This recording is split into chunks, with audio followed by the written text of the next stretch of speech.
Pope Benedict began his second day in Cuba with prayers near Santiago at the shrine of the country's patron saint. Later, he flew to Havana, where he was greeted by President Raul Castro. He may also meet Raul's brother, Fidel, who led the communist revolution. Cuban officials today rejected any thought of political reform, but some things are changing, and Byron Pitts is there.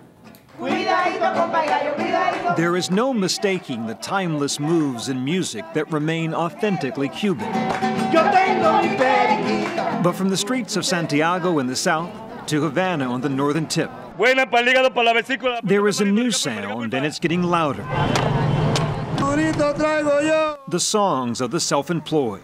The advantage of owning my business, said this Cuban sculptor, I am the boss of me. He is one of 300,000 Cubans who received a license to run their own business in the past year, all part of the biggest shakeup to the Cuban state-run economy since Castro took power.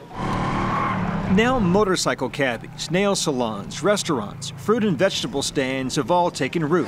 This is in Ramada Street in the heart of downtown Santiago. The Cuban government closed the street to cars and trucks in an effort to spark foot traffic, increase local commerce. It's one more small admission that the old way of doing business here no longer worked.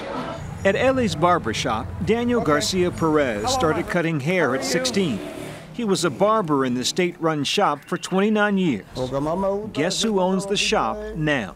I feel really good, Perez told us. And like a good entrepreneur, he reminded us, time is money.